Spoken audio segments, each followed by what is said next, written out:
Lagi akong nagdarasal sa Panginoon.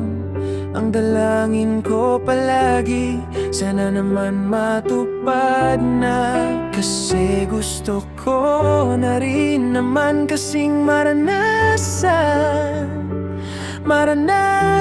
kung paano ang tunay na magmahal. Gusto ko rin naman maranasan na inaalagaan yung may taong handang dumamay at kasama kung meron man darating sa buhay kong ito. Sana tanggapin mo kung ano ako, kung paano mo ako nakilala. Lord, pakiusap, tingin nyo ang aking hiling. Pagod na ang puso na laging nag-isa at waiting. Handa na akong magbukas, handa na akong sumugal sa pag-ibig na totoo at wagas na pagmamahal.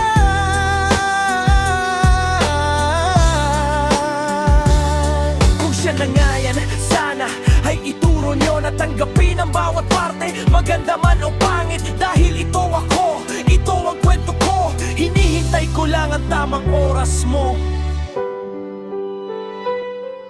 Yeah. Listen.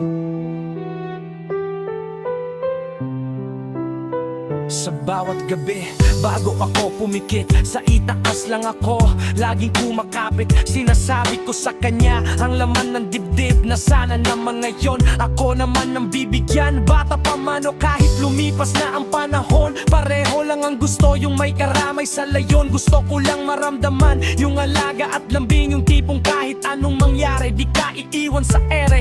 Yung aalagaan ka parang isang hiyas, yung pagmamahal na walang halong biro at presyo. Kasi minsan nakakapagod din naman yung ikaw lang mag-isa, walang kausap, walang kalaro. Kaya kung sakaling dumating ka man sa buhay ko, huwag kang mag-alala, buo ang loob ko. Basta tanggapin mo ako, kung ano man ang nakaraan, yung nakilala mo ako. Simple lang at totoo, di ako perpekto. May mga pagkukulang din pero pangako sa'yo, mamahalin kita ng lubos at tapat. Ito ang dalangin, ito ang aking dasal, na sana dumating na yung pag-ibig na tunay at wagas.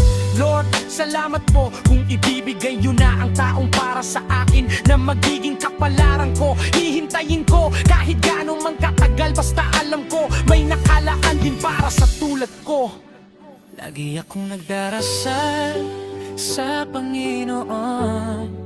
Ang dalangin ko palagi, sana naman matupad na. Kasi gusto ko na rin naman kasing maranasan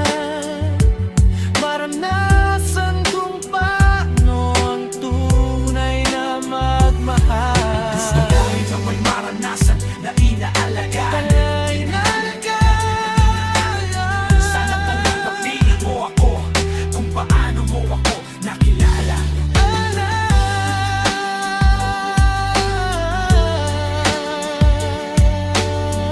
Para sa pangarap kong pag-ibig, hintay kita. Smack.